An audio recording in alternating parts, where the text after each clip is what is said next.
I'm back. Leo Foster sat stunned in his classroom seat. The droning murmur of his classmates reciting facts for their upcoming finals was a low hum in his ears.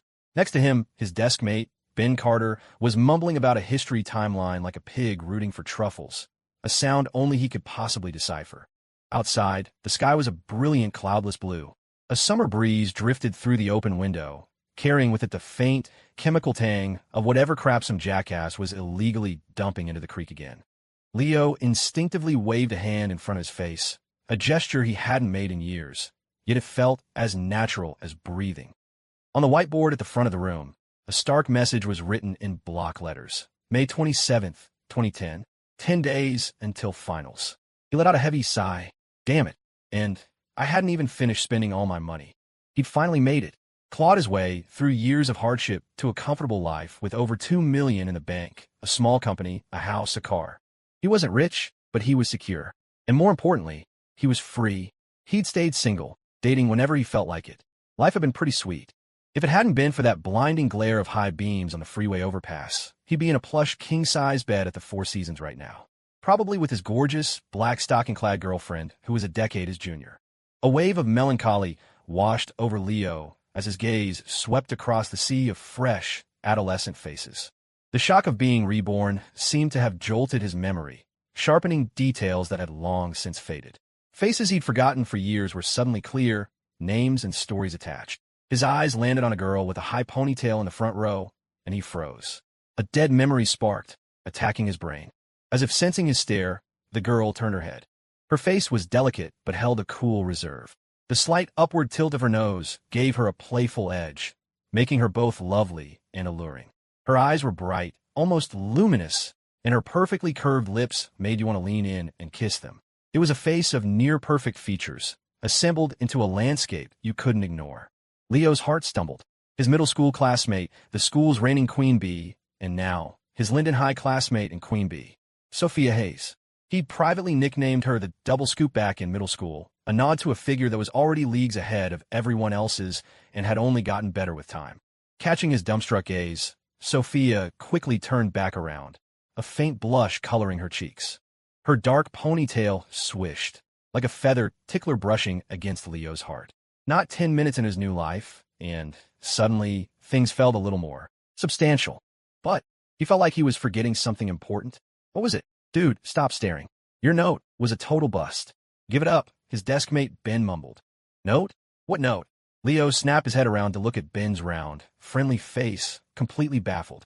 Playing dumb? I saw you slip it into her textbook, Ben said, rolling his eyes. Huh? Seriously?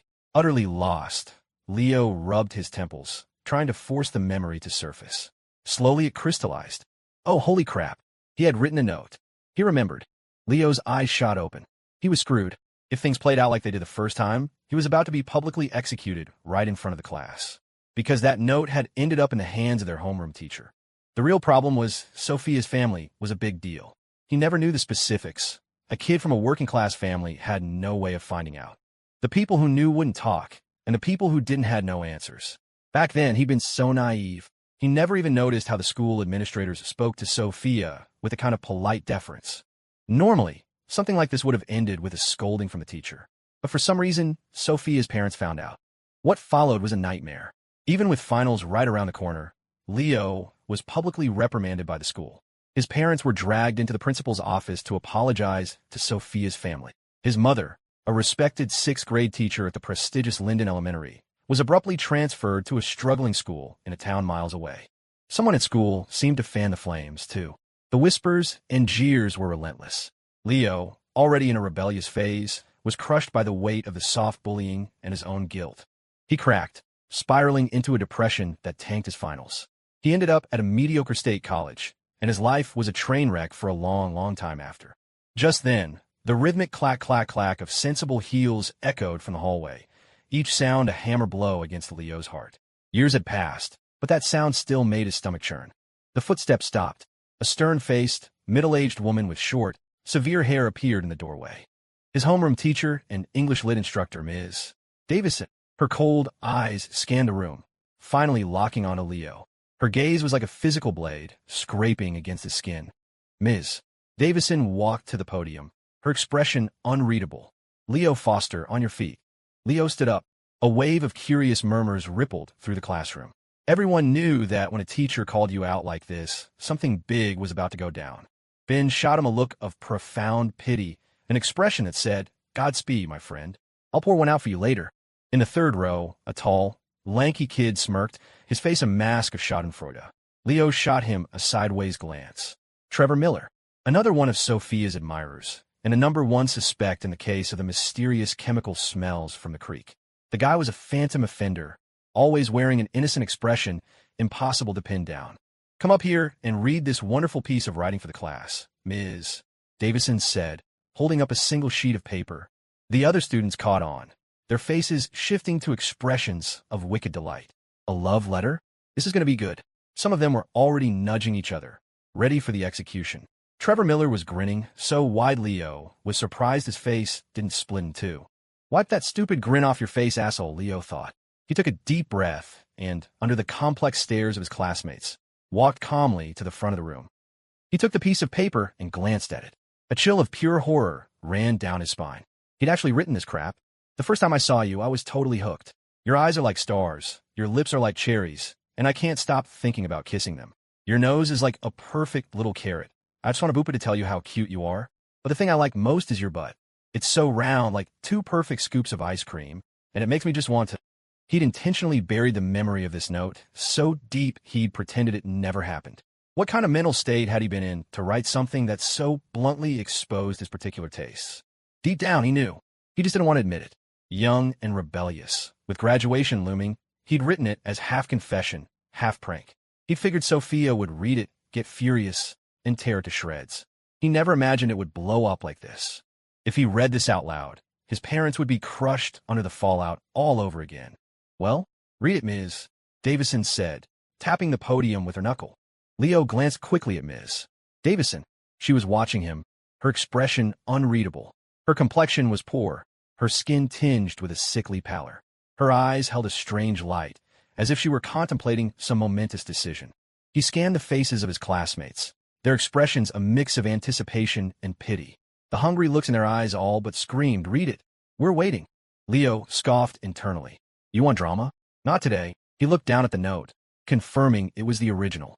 Then, faster than anyone could react, he shoved the entire piece of paper into his mouth. It did not taste good. It was tough to chew. Swallowing it nearly brought tears to his eyes. The classroom fell silent. A moment later, muffled giggles broke out across the room. "Holy crap, he actually did it." In the front row, Sophia's eyes widened and the corner of her mouth twitched before she quickly smoothed her expression back to one of cool indifference. Leo pounded his chest, forcing the wad of semi-chewed paper down his throat. He looked up to meet Ms.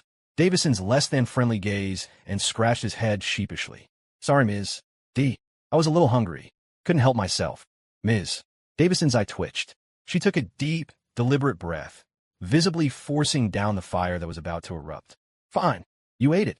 Now, recite your brilliant essay from memory." "Of course. Thank you, Ms. D," Leo said, putting on a grateful face. Then he began to improvise. 3 years of high school. I've written the memories of my time with all of you into every calculus equation. The feelings are overflowing. In this classroom, every moment we've spent, studying together, is forever etched in my heart. Leo's voice was smooth and rhythmic, his impromptu speech growing more convincing by the second. The expressions on his classmates' faces were priceless. This wasn't a love letter. Sophia looked on, a strange expression on her face. She bit her lip, pressing down a smile that threatened to break free. Ms. Davison just watched him, her eyes glinting, saying nothing. "Thank you, Ms. Davison, for your motherly guidance. And thank you to my friend for being by my side. I wish all of you, and myself, the very best as we take that great leap forward." "I'm finished, ma'am," Leo said, giving her a slight bow. Ms. Davison, who had been silent the whole time, looked at him with a mixture of scrutiny and curiosity. Her fingers tapped lightly on the podium. An invisible pressure settled over the room. The students held their breath, unsure what was happening. Leo felt a flicker of anxiety. "You're not going to push this, are you?" If the whole school found out what he'd written to Sophia, her parents would definitely step in. Thinking back, Leo had always been confused about Ms. Davison's role in the original incident. Why'd she come down on him so hard? It made no sense. Was the school trying to curry favor with Sophia's powerful family? It wasn't unheard of. In 2010, in a small town like Linden Creek, some high school teachers still wielded immense power. A top-tier school like Linden High had already filtered for the most diligent students, so managing them was easy. For every teacher dedicated to education, there was another one trying to climb the ladder. The feel-good high school dramas were just that, dramas. As Leo's mind raced, Ms. Davison finally spoke. Well written. I expect to see your essays improve to this level over the next 10 days. Then you might just take that leap. The words sent a wave of relief through Leo. However, Ms. Davison added coolly, Leo's heart, which had just settled, shot back into his throat. What now? You're not going to change your mind, are you? You will write me one essay of this type every day until finals are over. That's it. Leo's heart dropped back into place. A piece of cake. Yes, ma'am. I'll get it done. Good. You may sit down. Ms. Davison's gaze was deep and penetrating. Thank you, Ms. Davison. Leo bowed again. The crisis was averted. As long as there was no follow-up, everything else was manageable. He walked back to his seat under the scrutiny of dozens of eyes. As he passed Sophia's desk, she happened to look up. Their eyes met. Leo deliberately raised an eyebrow and gave her a playful wink. That's what you get for telling on me, he thought with a private smirk. Sophia quickly looked away, but not before Leo caught the flicker of panic in her eyes. At first, he couldn't deny the resentment he'd felt toward her. But as he'd matured, he'd come to understand. Some things were simply beyond the control of two 18-year-olds. Sophia had always been a diligent student, never one to chat with boys. She was the definition of a good girl. Handing a love letter over to a teacher was exactly the kind of thing a good girl would do. He just never expected the school to intervene so heavily. Later, he'd learn more about her. She was a classic case of a good girl raised under immense pressure by an overbearing mother. He heard she'd sworn off marriage, became a workaholic, and got a law degree from a top university. The last time he saw her was in a clip that popped up on his TikTok feed. She was on some panel, wearing glasses, her brow furrowed in a perpetual frown. The caption identified her as a director in a federal agency. Back at his desk, Ben nudged him with his elbow and gave him a covert thumbs up. Dude, you're a legend, he whispered. I can't believe she didn't make you read the real thing. As his desk mate, Ben knew exactly what was in that note. He'd been bracing for Leo's public humiliation. He pretended to study his textbook, whispering, "How do you pull that off?" "Pure talent," Leo said with a mysterious smile. He no longer blamed Ms. Davison. He knew that at this point in time, she was already in the late stages of cancer. Her home life was difficult, and she passed away during his freshman year of college. In his previous life, this incident marked the beginning of his descent into a withdrawn, self-loathing shell. It wasn't until a kind, pretty girl showed him some attention that he felt a glimmer of hope. He'd fallen hard, giving her 5 years of his life and everything he had. It ended when the girl had a falling out with her best friend, who then sent Leo a screenshot of his contact name in the girl's phone. Tier 3 A-list simp. Leo. The friend even explained what Tier 3 meant. Total trust, gives anything, comes when called. Even after that spectacular flameout, he hadn't given up on love and marriage, telling himself his luck couldn't be that bad forever. Turns out, he was one of the unlucky ones. Finally, seeing his parents, barely in their 50s with heads full of gray hair, he'd had an epiphany. He'd finally evolved into Leo Black-Pilled Foster. And oddly enough, his career took off. He'd even started his own company. The memories flashed through his mind and were gone. He smiled, sealing them away. Everything was starting over. His gaze drifted back to the front left of the classroom, to Sophia. Yeah, my taste was pretty good back then, he thought. Definitely a perfect scoop. As if sensing something, Sophia shifted uncomfortably in her seat. Leo chuckled to himself and buried his head in his review books. Sophia Hayes's mind was in turmoil. It was as if someone had skipped a stone across the placid lake of her thoughts, sending ripples in every direction. How could he be like that? So shameless. She tried to push the distracting thoughts away, but the image of his gaze, that brazen wink, kept replaying in her mind, impossible to suppress. It wasn't exactly roguish, but it was flirty, a little predatory. It felt like he'd pinned her against a wall, forcing her to meet his eyes. Her heart gave a strange little jump, and a tingle shot up her spine to the top of her head. The unfamiliar sensation left her feeling flustered and anxious. What is wrong with me? She knew Leo Foster. They'd been in the same middle school, the same classes, all the way up to now. She didn't just know him. She knew about some of his most embarrassing, pride-driven screw-ups. but he'd always been so quiet, so seemingly harmless. How did he suddenly turn into this? The image of his face in her mind was now in 1080p Blu-ray. In terms of looks, she'd always thought he was the most handsome boy in their grade, just a little too tan. And the way he'd stood on that stage, so calm and confident, it was like he was a completely different person. But that look he gave her, it was just too much. So shameless. As her mind raced, she felt a strange sensation, as if someone were watching her from behind. It has to be him. What do I do? Sophia shifted uneasily in her seat. Thankfully, she wasn't harassed again before the final bell rang. With finals so close, there were no evening study sessions. Leo headed downstairs, walking toward the bike racks on a path guided by fuzzy memories. He took in the strange yet familiar surroundings, feeling the vibrant, 18-year-old energy coursing through his veins. A thrill of pure joy shot through him. He found his bike after a moment of concentration, pulling it out and patting the handlebars. Long time no see, old friend. Just as he swung his leg over, he saw Sophia unlocking her own bike nearby. The moment their eyes met, she jerked her head away, her face flushing as a hint of panic flashed in her bright eyes. As she bent down to work the lock, her school uniform top rode up, failing to conceal her slender waist and that perfect, full-moon curve he'd so crudely written about. Leo's eyes lit up. The reborn, black-pilled jerk in him took over. He stared, hard, taking what he considered a small payment of interest. As if she could feel it, Sophia shot upright, pulling her legs together and yanking her top down to cover herself. The tips of her ears turned a visible shade of crimson. Her delicate face was beet red as she bit her lower lip, hopping on her bike and pedaling away as if she were fleeing a crime scene. Leo felt a surge of satisfaction. He chuckled, jumped on his old friend, and sped off toward home.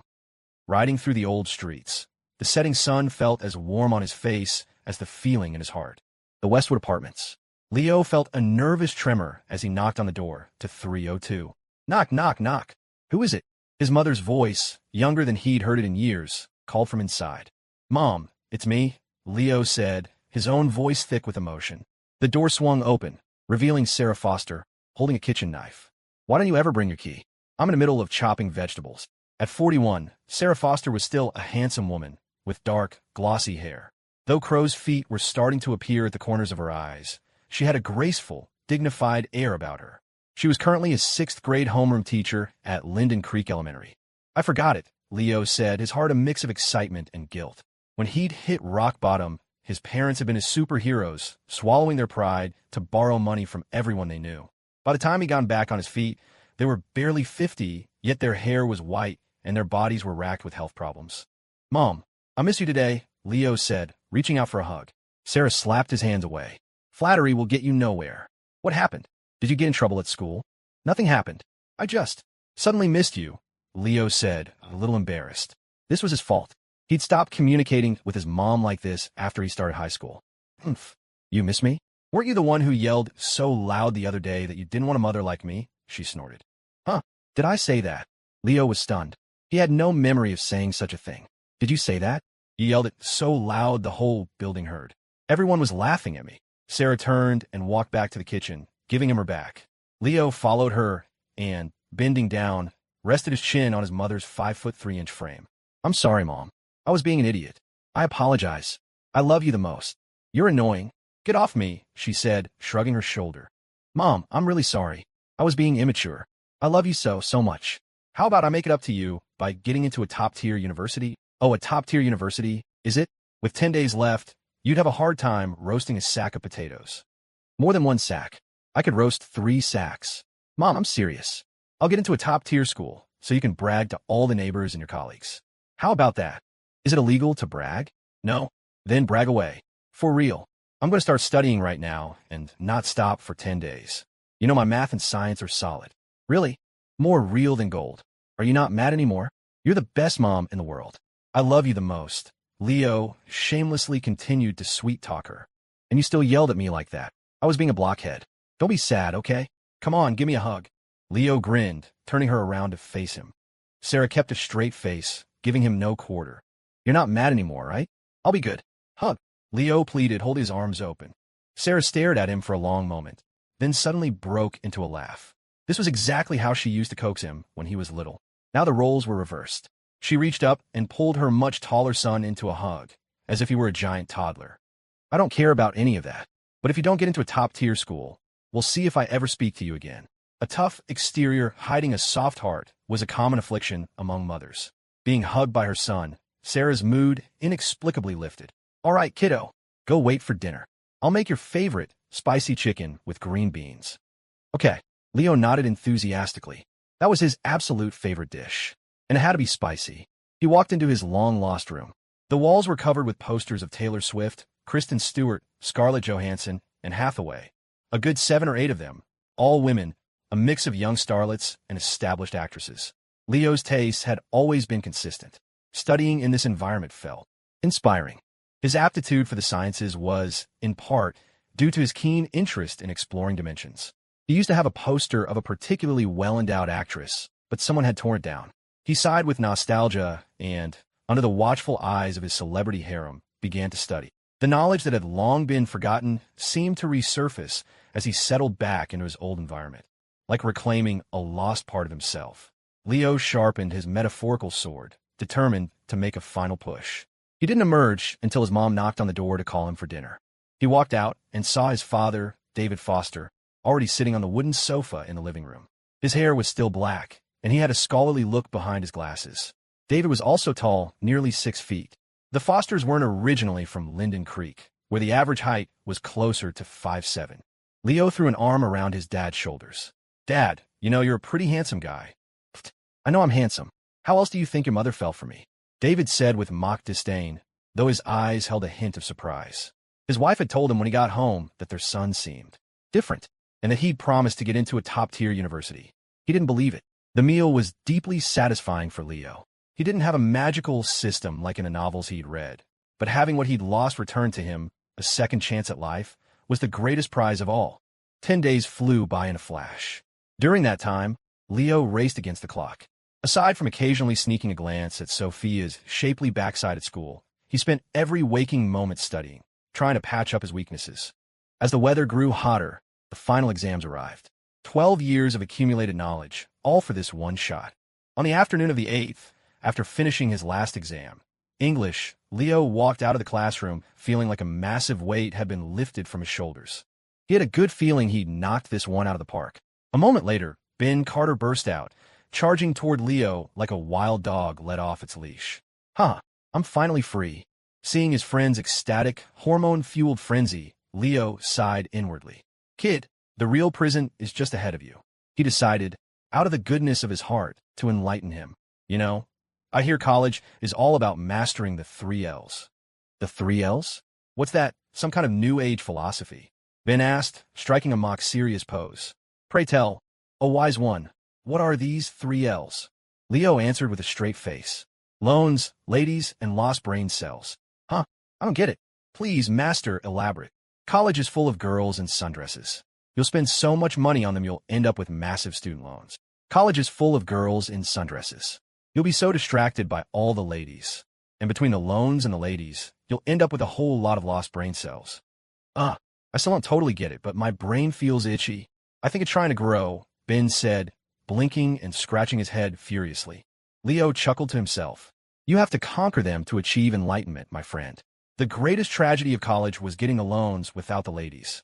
Only by mastering the final stage, getting the ladies without the loans, could one truly touch divinity. He glanced around idly, and his eyes fell on Sophia Hayes, standing not far away. She looked cool and elegant, emanating a kind of untouchable, ethereal vibe. Just then, she looked over.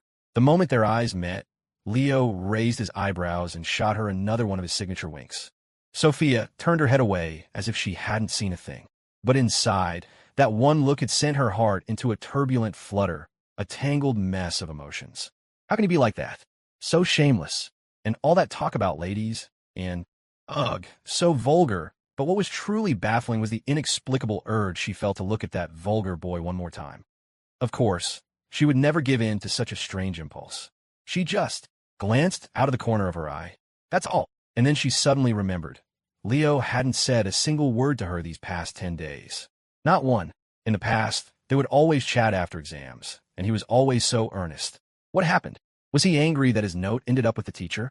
But, regretting giving that note to Ms. Davison, a teasing voice said from behind her. Sophia jumped, startled out of her reverie. Her face flushed. No, of course not. I was just thinking about the exams, she denied. Her best friend, Chloe Davis, completely ignored the flimsy excuse. You know, I think Leo's pretty great. He's cute, has a good personality, but your mom would never approve. Chloe knew the truth about the note, and more importantly, she knew about the Hayes family status and her mother's strict parenting style. It was a long shot, harder than getting a full ride to Harvard. You're overthinking it.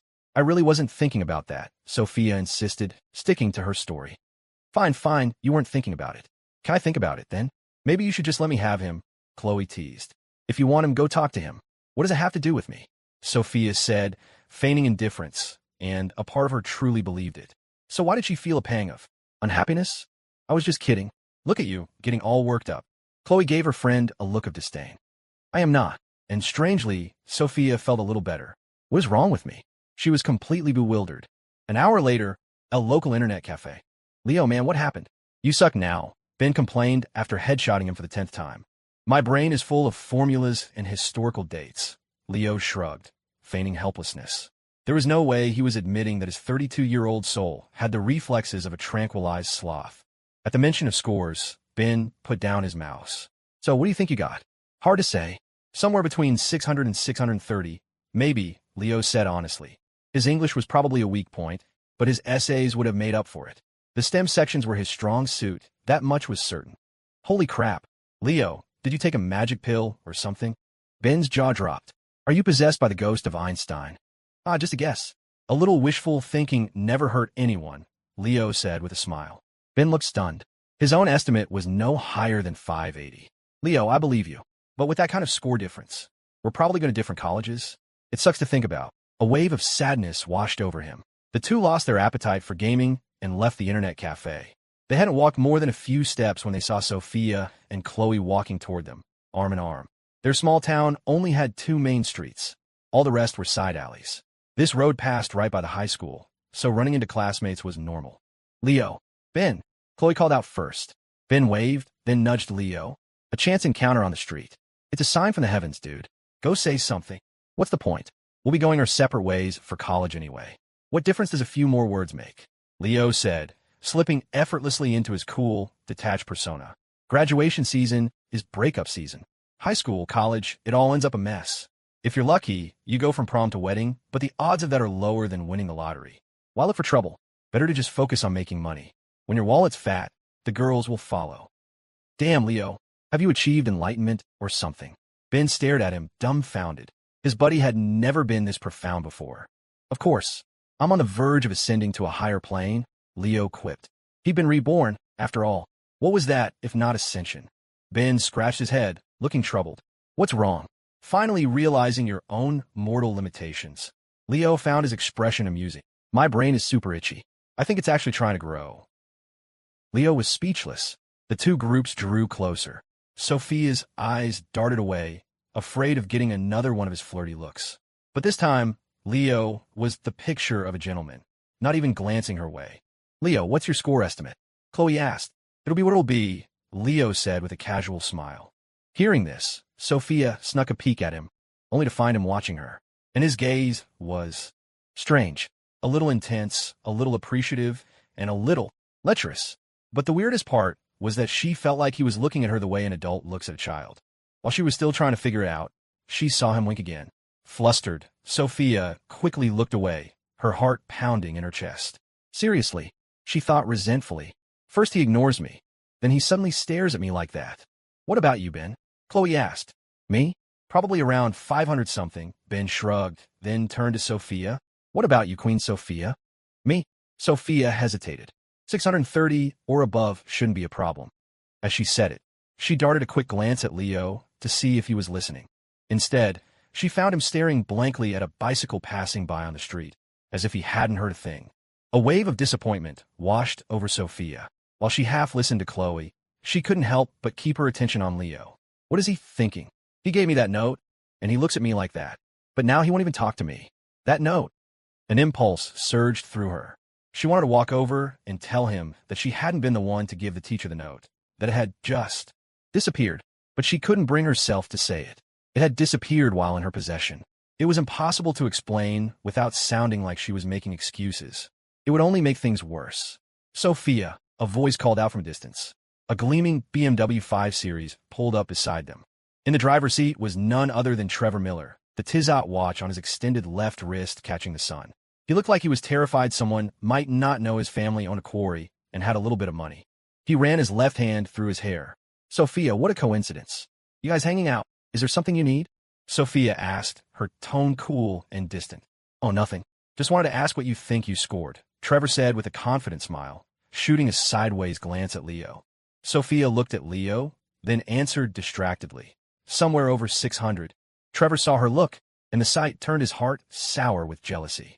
He forced a cheerful expression. Sophia, with your skills, getting into a top-tier school is a piece of cake. I'm about the same. Have you thought about where you want to go? I haven't decided yet. I'll figure out later. Sophia had no interest in continuing the conversation.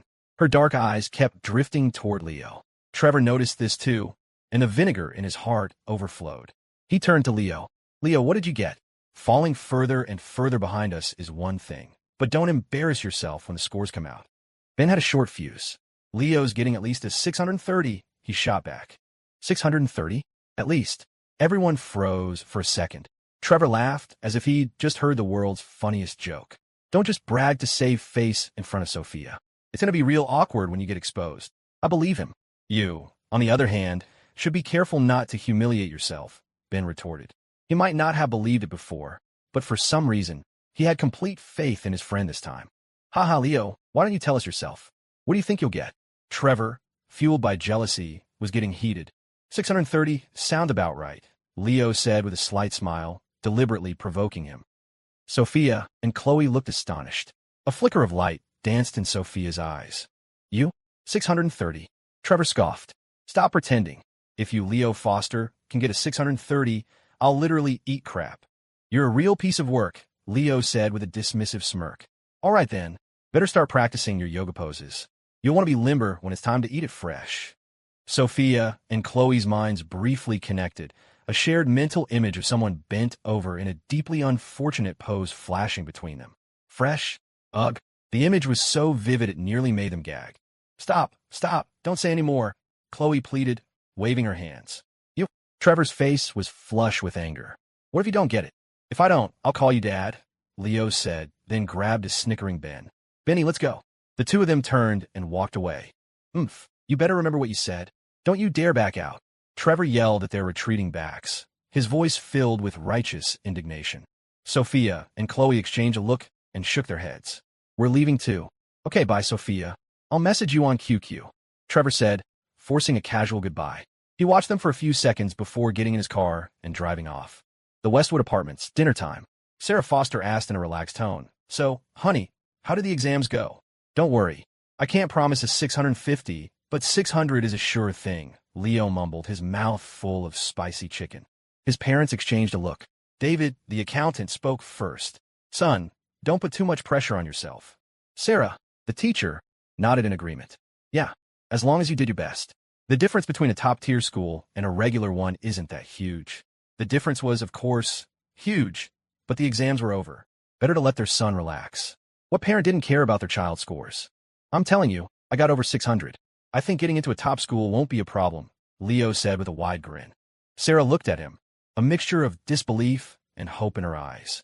Honey, you're not just saying that to make me feel better, are you? Relax. In a few days, you can help me pick a university. We'll be targeting schools in the 600 to 630 range. Wow, that confident, huh? Then it must be true, David laughed. Sarah's face lit up with joy, but she was still nervous. Nothing was certain until the results were out. The next morning, Leo went to a barbershop and got a haircut, short on the sides, slightly longer, and texture on top. The barber wasn't the most skilled, but it was presentable. It only cost $5, so cheap he wanted to cry. Then he hopped on his bike and rode around the small town of Linden Creek, looking for any opportunities to make some startup cash over the summer. He rode until 2 in the afternoon and came up empty. It was a tiny town with no real business opportunities. Most people had left to find work in bigger cities. It would be another 4 or 5 years before the place saw any real development. The only new thing was the Linden Creek Galleria, which had been built a year ago. Leo sighed. It looked like he'd have to get his seed money from the teacher and the accountant. That evening, When Sarah saw her son's new haircut, her eyes lit up. That looks great. So handsome and sharp. Aha! Leo preened. When she saw the back of his head, she looked like she wanted to say something but held her tongue. Sarah had made 8 dishes for dinner, all of them hearty. Leo swallowed hard. Mom, are we having guests? Your Uncle Ken and Annie are coming over for dinner. Oh, Leo immediately remembered the Yang family. Ken Yang was his dad's old boss and current supervisor. More importantly, their daughter, Jenna Yang, was gorgeous. She was also his parents' goddaughter and his own godsister. She was the one who had torn down his poster of the buxom actress. It wasn't until much later that Leo learned Jenna was the reigning queen of the campus beauty rankings at Northwood Tech. She had a nickname, the Tyrannosaurus Fairy, a fiery personality. Leo knew just how much of a Tyrannosaurus she could be. He had the bruises to prove it. She'd once grabbed him by the hair and punched him. The memory still made him wince. But he deserved it. He'd won an argument with his mom, and when Jenna heard about it, she'd stormed over and given him a thrashing. When Jenna decided to discipline him, his parents never interfered. In the foster household, Jenna held a high status. She'd practically grown up there, eating and sleeping over. She was the family's eldest daughter. At this thought, Leo's heart tightened. 3 winters from now, Jenna would die by suicide. In her own bedroom at the Yang's house, from charcoal poisoning. She had been perfectly fine, hadn't gone anywhere, and then it just happened. At the time, Leo had been deep in his simping phase, and Jenna's death was the only thing that had snapped him out of it. After that, Ken Yang and his wife were never the same. The Fosters were devastated for weeks. This time, Leo thought, no matter what, I won't let that happen again. Half an hour later, his dad returned, accompanied by Ken Yang and his wife. Ken was in his early 50s, tall and broad-shouldered with a rugged, honest face. His wife was a few years younger, and you could still see traces of her youthful beauty, though her complexion looked unhealthy. Uncle Ken, Annie, Leo said, quickly standing up to greet them. Seeing his haircut, his dad praised it, and Ken teased, well, Leo, you've really changed your look. Your dad was bragging about you, and I didn't believe him. I'll take that as a compliment. Uncle Ken, Leo laughed. And a sense of humor, too. Good. Ken boomed. That haircut suits you, Leo. You look so bright and handsome. Mrs. Yang added with a smile. After they sat down, Leo buried his head in his food, listening to them talk about company costs, the volatile stock market, and eventually the World Cup. Leo's ears immediately perked up. He'd almost forgotten. This year's World Cup was in full swing. He tried to remember which team won that year. Just then, there was a knock on the door. Leo, being the closest, went to open it. Well, who's this handsome young man? What are you doing at my godmother's house? Standing in the doorway was a tall girl with long, flowing black hair, her eyes sparkling with playful mischief. In Linden Creek, a girl standing at 5'7" was a rarity. Only Sophia Hayes could compare.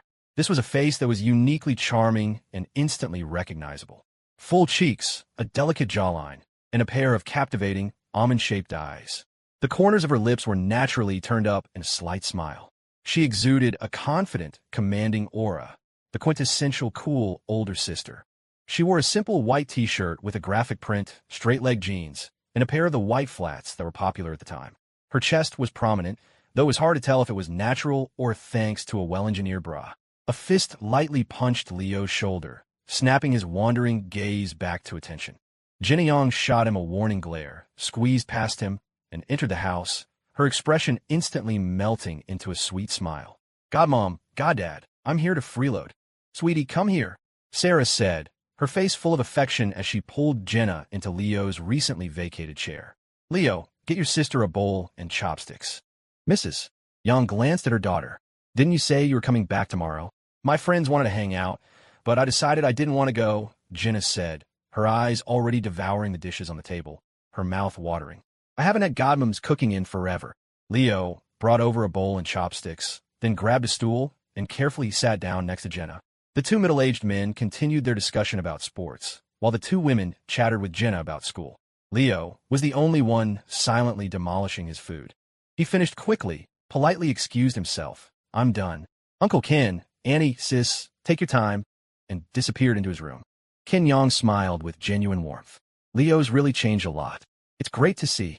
David Foster's face was filled with pride. As long as he's sensible, that's all that matters. How successful he becomes is secondary. In his room, Leo listened to Linkin Park for half an hour. The door was pushed open, then closed. He didn't need to look to know it was Jenna. She never knocked. Get up. I need to inspect your bed. Jenna smacked him on the thigh. What's there to inspect? Leo grumbled, but he obediently stood up. If he didn't, he'd get pinched. Like a detective, Jenna ripped off his comforter, flipped his pillows, and even took a deep, dramatic sniff of the air. Satisfied, she issued a stern warning. Listen to me. No weird magazines. They'll stunt your growth, you understand?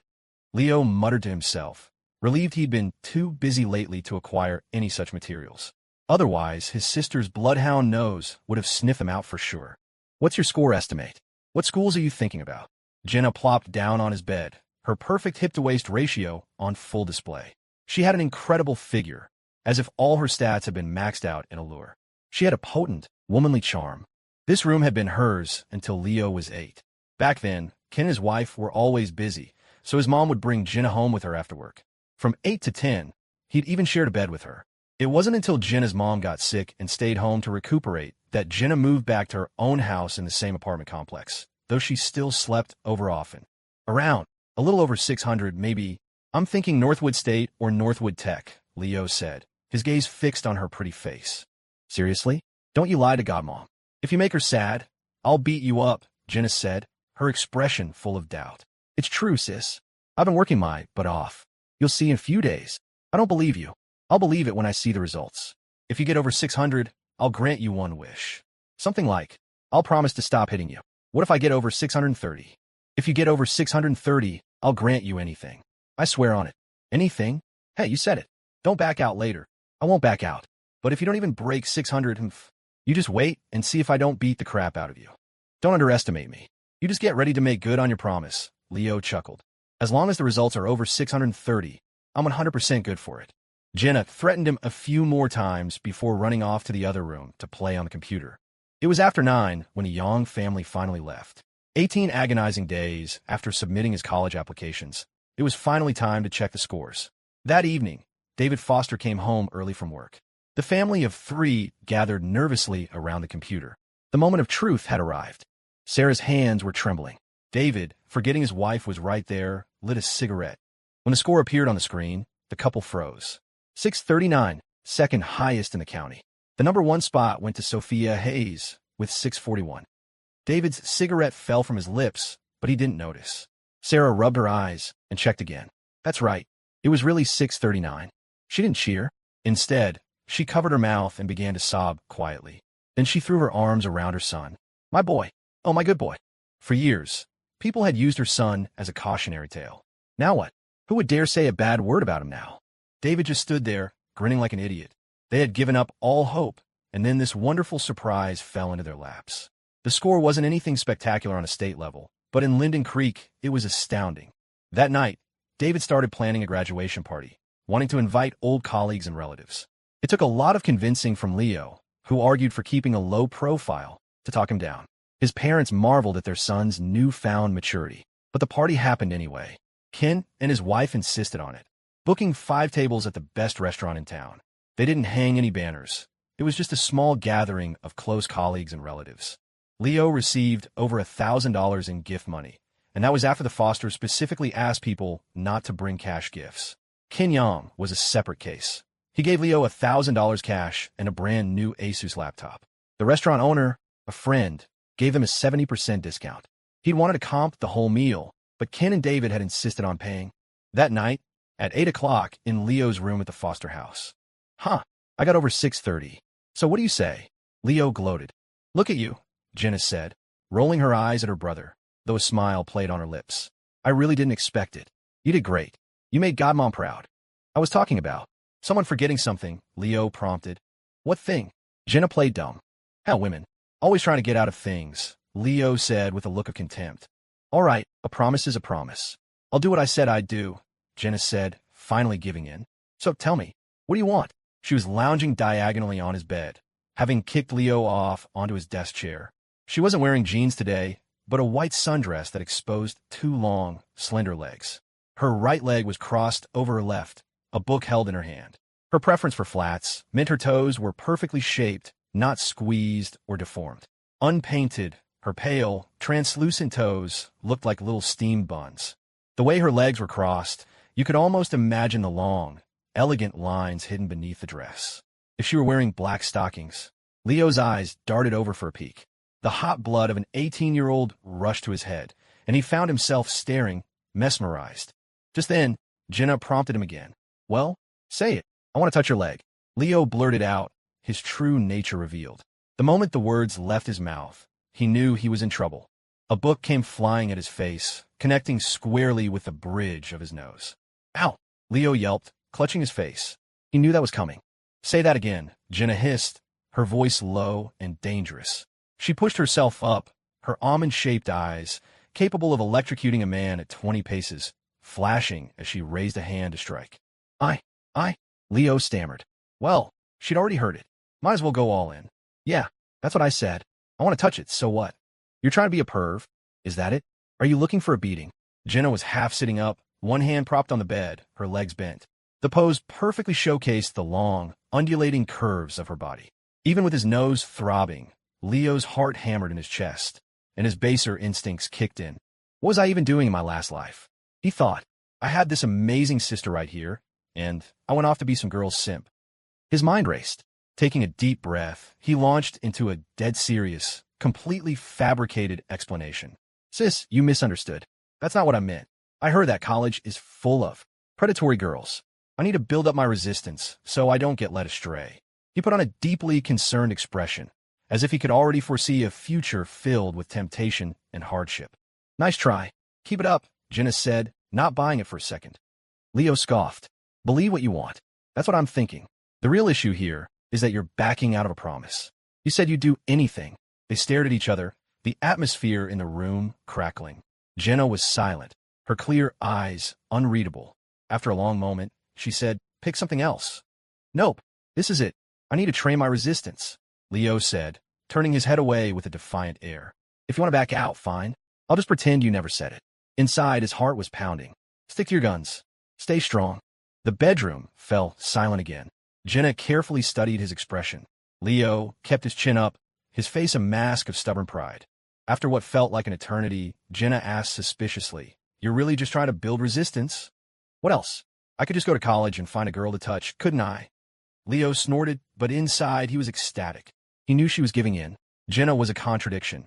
She was fierce with him, but she also spoiled him. It was because he knew she would ultimately yield that he dared to make such an outrageous request. The room fell quiet again. Leo could hear his own heart beating, a frantic drum he could barely contain. Believe me, sis, I'm not a pervert. I'm just trying to protect my virtue. 5 seconds later, Jenna whispered, just once. Her hushed reply was like music to his ears, the key that unlocked a flood of hormones. A rush of blood went straight to his head. He forced himself to remain calm, his face impassive. Okay, just once. He moved closer, sitting on the edge of the bed. He looked at her nervously. So, Jenna closed her eyes, her voice barely a whisper. Hurry up. Leo didn't dare hesitate. He reached out his hand, touched her, and quickly pulled it back. He'd claimed his prize. Although, the prize might have been claimed from slightly higher altitude than agreed upon. Hand says bliss. Brain says awesome. But you won't do it again. Jenna shot up, her face a mask of mortified anger. Leo scrambled back, covering his head. A fist landed on his chest. You little creep. Where did you put your hand? Jenna hissed, punching him again. I'll teach you to mess with me. I'll teach you to bully your sister. 2 punches weren't enough. She grabbed his hand and bit down hard on his forearm. The pain made Leo's mouth fall open, but he didn't dare make a sound for fear of being heard outside. She was biting hard. The pain was excruciating. Gritting his teeth, he decided on a desperate countermaneuver. Attack the enemy's capital to relieve the siege on the front lines. He reached out and captured the enemy's 2 highest-ranking officials. That did it. Jenna, now thoroughly enraged, bit down harder while viciously pinching the soft flesh of his waist. The double-barreled assault of pain made Leo grimace. In a final desperate move, he squeezed. Oh my God, it's worth it even if she kills me. This time, Jenna was defeated. She let go of him and scrambled to the far side of the bed, her cheeks flushed, her breathing ragged. Her face was a storm of anger, but beneath it was a hint of something else, something flustered and almost playful. Neither of them dared to speak loudly. The repressed atmosphere was charged with a strange, thrilling energy. Leo looked at the teeth marks on his wrist, a purplish-red indent that was already starting to bleed, and winced. It's bleeding. You promised just once, and then you bite me. Jenna leaned against the wall, her chest rising and falling rapidly. Was that once? Of course it was once. My hand just slipped, Leo denied, shamelessly. You're such a brat. Jenna's face was a beautiful mess of anger and helplessness. She pointed at the door. Get out. Leo put on a wounded expression, though he was secretly thrilled. He grabbed a wristband from his drawer, slipped it over the bite mark, and obediently walked out of the room. Half an hour later, he was called back in, where he was subjected to a few more scoldings, pinches, and light punches. It hurt, but it was a good kind of hurt. He was used to being bitten by her, anyway. The next afternoon, Sophia and Chloe were just arriving at the Linden Creek Galleria, planning to see the movie Love in Disguise. A BMW 5 Series pulled up beside them. Sophia, Trevor called from the driver's seat, smiling and waving. What a coincidence. It would be rude to just walk away. Sophia and Chloe stopped. Trevor quickly parked his car and jogged over to them. Are you guys going shopping? Yeah. What about you? All by yourself? Chloe asked. Oh, I'm meeting some friends for karaoke. You guys want to join? The son of the guy who owns DeHong Group will be there, and so will the heiress of Twin Peaks Tea, Miss Luo. Trevor let a hint of pride slip into his voice, name-dropping to show off his social circle. But the moment Sophia heard this, her interest in the conversation vanished. Son of, heiress of, she hated these kinds of labels that screamed social hierarchy. DeHong Group was well known in their state, and Twin Peaks Tea was a major company in the city. Because of her own family background, she knew a little about them. Her mother constantly warned her to be on high alert if anyone ever referred to her as the Hayes family heiress. Thanks, but we'll pass. You should go on in. Don't keep your friends waiting, Chloe said, expertly reading her friend's mood and knowing Trevor had just stepped on a landmine. Trevor was reluctant to give up. Sophia, Chloe, you've got nothing else to do. Why not come along? We're about to start college. Networking is part of our education, too. What he was more reluctant about was the fact that his final score hadn't even broken 580, while that loser Leo had actually gotten over 630.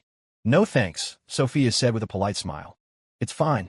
I'm sure your mom would want you to participate in beneficial social activities. Trevor tried to persuade them, but he was cut off by another voice. Well, if it isn't Trevor Elite Crap Miller. I seem to recall someone making a bet with me. Leo strolled over with a grin, Ben Carter at his side. Both were holding milk teas. The two had planned on playing pool and had just arrived when they spotted Trevor. They'd been wondering how they were going to get him to pay up on his bet, and here he was delivered right to them. Interrupted, Trevor looked flustered. It was just a joke. You guys actually took it seriously? I knew you had it in you, your top-tier university material all the way. Is that so? Leo watched him, a playful glint in his eye. I like the sound of that. Keep the compliments coming. Trevor's expression soured. A little flattery was one thing, but this guy was milking it. No more compliments? Then you better pay up, asshole. You're a man of your word, right? You wouldn't back out of bet, would you? Leo's expression suddenly turned cold. He knew Trevor would never actually go through with it. A few insults were the most he could hope for. Ben immediately jumped in with a cheerful grin. So, are you going to produce it yourself? Or do you need me to help? Hith. Don't push it. Trevor snapped, his face turning red. What idiot would actually follow through on that? His eyes darted to Sophia, and he threw his hands up in a gesture of helpless frustration. See? All they do is curse. You can't even have a conversation with them. Sophia pressed her lips together, but didn't say anything. She also thought the asshole was a bit much, but only a bit. It didn't bother her. She used to hate swearing. Why? Am I sick or something? Her gaze had already flickered over to Leo several times, but he still hadn't acknowledged her. What's his deal? He's not even going to look at me? A seed of impatience began to sprout within her. TCH, I knew you'd weasel out of it. You're a professional deadbeat. Nothing new, Leo said with a dismissive shake of his head. Benny, let's go. Yeah, let's go. Guy's a sore loser. Ben snorted. Trevor was fuming, but he knew he was in the wrong and didn't have a comeback. The truth was, he was embarrassed. His score hadn't even broken 560, and he'd been bragging about getting close to 600. Seeing Leo about to leave, the ever-loyal best friend, Chloe, quickly called out, Leo, where are you guys headed? To play pool, Leo said, still not looking at Sophia. Why should he be the first to say hi? He was still mad about the note. We're going to see a movie. Want to come? Chloe gently nudged Sophia's arm. A movie? Leo mulled it over for a second, then shook his head with a smile. Nah, I'm broke. Can't afford a ticket.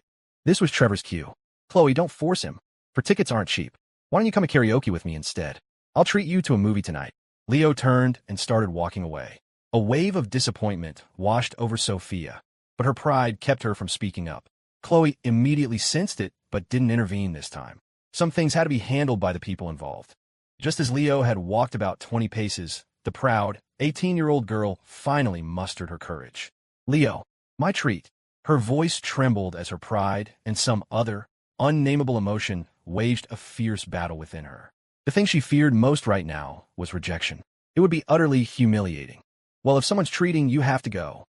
Leo suddenly spun around, a huge, goofy grin on his face. "Let's go." Getting one over on the school queen was a victory. It felt amazing. Of course he was going. Besides, it was obvious Trevor was trying to ask Sophia out. If he wasn't going to eat crap, Leo could at least make him eat his heart out. "Okay," Sophia breathed, the tension inside her finally releasing. He'd said yes. Her eyes met his, which were crinkling with laughter, and an unexpected joy bloomed inside her. The impatience she'd felt just moments ago vanished. In that moment, she completely forgot about the hooligan incident. She instinctively started walking toward Leo, ignoring everyone else around her. The mind of a simple 18-year-old girl could only hold so much. Chloe gave Trevor an awkward wave. "Bye-bye. You better get to karaoke before your friends get tired of waiting." The four of them walked into the mall, leaving Trevor standing there, his face ashen. He spat on the ground. TCH, leeching off a girl for a movie ticket. Pathetic and shameless. Fuming, he stalked toward the elevator that went directly to the KTV lounge, his mind filled with images of the dog and bitch watching a movie together. The movie theater was nearly empty in the afternoon. Leo, returning the favor, bought 2 milk teas and a popcorn for the ladies. "Thanks," Sophia said, taking the drink without daring to look at him. But she felt surprisingly relaxed, a feeling like a warm spring day blooming inside her. When no one was looking, Ben shot Leo a thumbs up. "Nice." They were just in time for a showing that was about to start. They had their tickets checked and walked into the darkened theater. Chloe and Ben went first. Leo was last. It was dark, and Sophia must have missed a step because she stumbled on the edge of the stairs. In a flash, Leo's hand shot out and grabbed her waist, steadying her before she could fall. His hand found her waist slender and soft, a perfect handful. In the summer, the thin fabric of her clothes was practically non-existent. Hand says nice. Brain says awesome. Squeeze it. Hand immediately gives a little squeeze. In the dim light, Sophia's cheeks flushed crimson. A tingle spread from her waist through her entire body, and she almost went limp. Her waist was extremely sensitive, other than being held by her father as a child. This was the first time a boy had ever touched her there. And it was that hooligan. Not only did he touch her, he squeezed her. She wasn't stupid. She knew he'd done it on purpose. This was exactly the kind of forward behavior her mother had warned her about. But what was so strange was, why wasn't she repulsed? She must be really sick. She forced her body to stand steady and even managed a polite, quiet, "Thank you." Thankfully, Leo let go, releasing her from that strange, stimulating pressure. Up ahead, Chloe looked back. She couldn't see clearly, but she had a feeling something had just happened. They found their seats in the order they'd entered. Leo on the aisle, then Sophia, then Chloe and Ben. Just as they sat down, the movie began. Leo had no memory of this film. He wasn't a fan of romance movies anyway. He was just here to kill time. He took a sip of his milk tea, then reached into the space between the seats to grab some popcorn. His hand landed not on popcorn, but on another, smaller hand. That hand recoiled as if it had been electrocuted. So smooth, Leo thought with a wicked grin. He grabbed a handful of popcorn and popped in his mouth, savoring a taste he hadn't had in a long time. For a connoisseur of all kinds of films, this movie was boring. Bored out of his mind, Leo reached for the popcorn again. And as luck would have it, he once again grabbed that small hand. This time, before it could escape, Leo's hand shot out and captured it.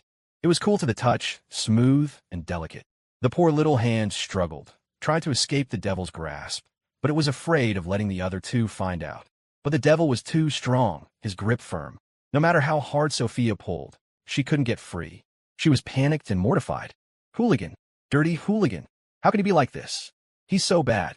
Finally, exhausted, she gave up the struggle, letting her hand rest in his warm, large one. Leo smirked to himself. "You think you can escape once you're caught? Not a chance. Going to tell the teacher? We've graduated. Going to tell your mom? Would you dare?" Hit. The flickering light from the screen occasionally illuminated Sophia's face. Her lower lip caught between her teeth, her cheeks flushed. Her eyes, seemingly focused on the movie, were actually swimming with a turbulent tide of emotions, making them look watery and bright. After a while, Leo grew restless. He reached over with his other hand and began to gently knead her delicate fingertips. The nerves in her fingers sent shivers through her heart. Sophia started to struggle again, but it was useless. "No, stop it, you creep,"